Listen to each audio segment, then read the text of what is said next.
Right, so unless you've been living under a rock, you know that Glitch has recently partnered with the living Tombstone to produce a Murder Drone's official song, Fight Till I'm Good Enough. But Uncom, you may be asking, how could you have possibly watched this music video 24 times, extracted every single piece of lore from it, got inside information from a member of Glitch on the origins, and produced a theory video in the span of 2 days? Well, that is because I am hype as hell for this, and there is a lot to talk about here, so let's get into it. Also, my voice still sounds absolutely terrible, so you're gonna have to forgive me. First up, for those of you who were distracted by Michael Kovach's angelic singing voice, let me cue you in on the plot of this music video. It's been a while since episode 8, maybe a couple of months, and Uzi, N and V have returned to living in the colony along with the rest of the surviving worker drones. Uzi starts her daily routine before N shows up at her door and the two excitedly head off to school, not changing out of their pajamas because who's honestly going to give the genocide robot or the psychopathic grape a dress code violation? Before they can get out of the door, however, they are stopped by Khan and Nori to give them their lunch. These two still don't approve of N dating their daughter, and leave an ominous message on his bag that sticks with him throughout the day. This is where the "till I'm good enough" part of this title comes from. We'll get to the fighting in just a second. Back in class, along with V, Lizzie and Sparky, they are only half paying attention to whatever their teacher is doing on the board. Uzi, however, is distracted enough to allow her Solvertail to run free, where it initiates what it calls the zombie prank. In line with most prank videos on YouTube these days, this equates to harming people, as it bites down onto Lizzie's leg, taking over her code and transforming her into a zombie-like drone. Because she normally acts like one while glued to her phone, this goes completely unnoticed. Random side character is then abused by our main group who have gotten access to one of Khan's door remotes. While attempting to get a rise out of Lizzie, however, she walks directly into the newly closed door because she doesn't know any better, prompting another group of zombies to wait patiently behind it for N to make the terrible decision of opening that door back up. Some light murder, and tipping off Nori and Khan later, we find ourselves back in the prom hall that they apparently don't use for anything else. Thad continues to be absolutely useless, and N has the recoil control of a 3-month-old baby, inadvertently getting Uzi stuck in a pile of rubble. This room really does make a habit out of that. Some sick bars from Sin and this zombie deciding to be courteous and waiting for her to be saved leaves us outside, where we get a false sense of things calming down for about 5 seconds. Sin decides now is a good time to spice things up a little bit and bite Sparky, transforming him into something you'd likely find in a Power Rangers episode that can tank pretty much all of their shots. Reckon the laser cannon would have done a decent job though. Too bad they don't use it. N gets some flashbacks and thinks he's a failure before Uzi comes along and symbolically eats the paper to snap him out of it. Rather than attacking the dino again, N decides to go straight for Sin, bitch slapping her until she lets up and releases all of the infected drones. This finally gets Khan and Nori to accept him, and they all live happily ever after. And that's the story of the video itself. Now let's take a closer look at what else is going on here. The first thing I want to take a look at is something that big fans of this show will have probably already picked up on. That being my avoidance of using the specific term zombie drones. In episode 4, we see N come into contact with this tape by the same name, a tape that we actually get to watch in episode 5, giving us some more information on the drone's operating system.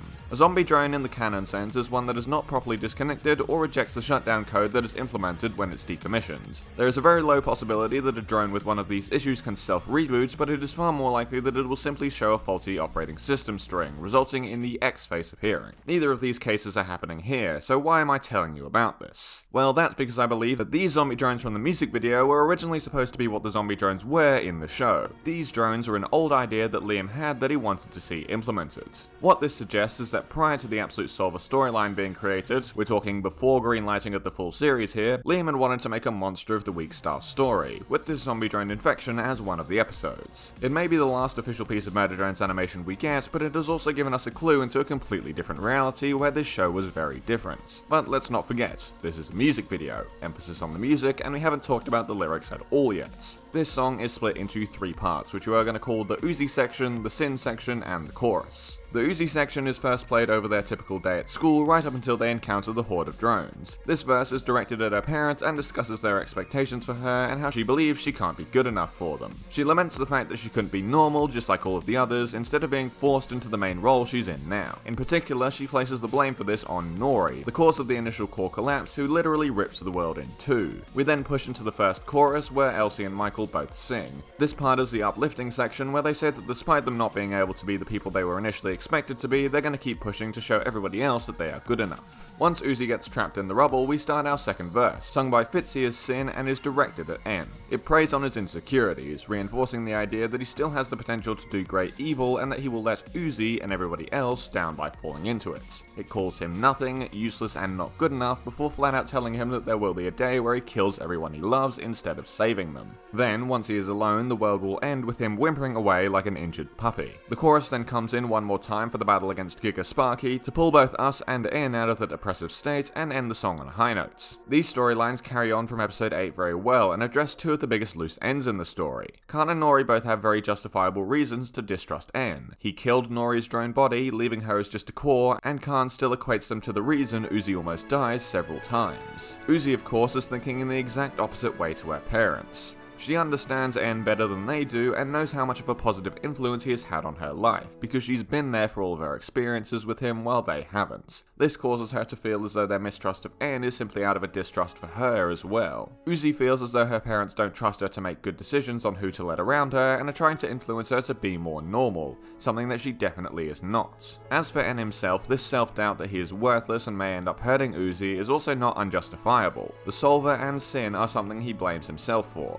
After all, he was the one taking care of her in the mansion. He's able to turn into an eldritch abomination, and he nearly lost Uzi to Sin in episode 8. N has some pretty severe esteem issues as a result of his treatment by Jay pre-pilot, and as a result, this pushback from Uzi's parents and then from the Solver is constantly playing over in his head. He gets some mild reassurance from Uzi when she eats the paper, but it takes the acceptance of Khan and Nori for him to be finally content with himself. Back on the topic of Sin for a moment though, how and why is she able to do this? All of a sudden, after a significant period of time passes, we just decide to go around starting the zombie apocalypse? It doesn't seem to make much sense. So here is my theory. N, Uzi, and V, the most valuable targets for this kind of malware, are immune to it because Uzi has admin privileges for all of their codes, meaning that the Solver can't put anything in there without first bypassing Uzi, something that it's not able to do. The rest of the general worker drones, however, do not have this layer of protection. As such, they are susceptible to being hacked. The Solver doesn't have the ability to tamper with the worker's code remotely because they don't have the Solver present in their systems, but it is able to directly rewrite code when it can touch the other drones physically. This same principle applies for when zombified drones bite down on another worker.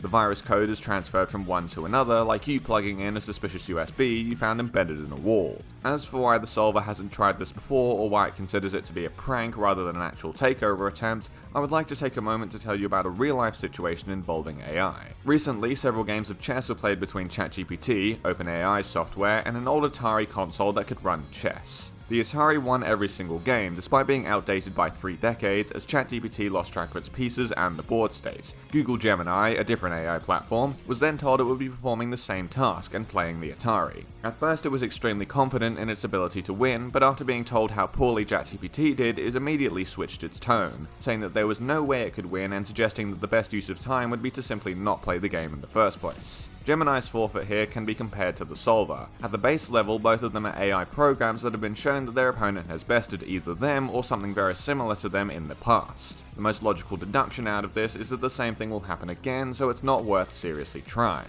The Solver doesn't try to take over the planet or eradicate all the drones again simply because it doesn't think it can do it, so it would be a waste of time. That's all of the main points I have, now for some rapid fire details I noticed. Camp 98.7 poster on the wall. The doors are better than Uzi poster returns. There is a worker helmet on the hat rack here, but Khan is already wearing his. Who is this for? Uzi has dropped an entire notebook's worth of paper on the floor and doesn't seem to care.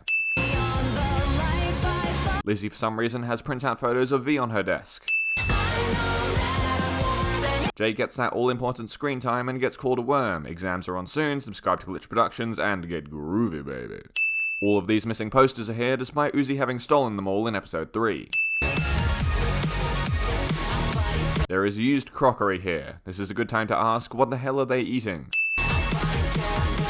V is kicking this drone's head into the beat. Uzi's model doesn't have a deep-set mouth, so she never actually gets this piece of paper inside it.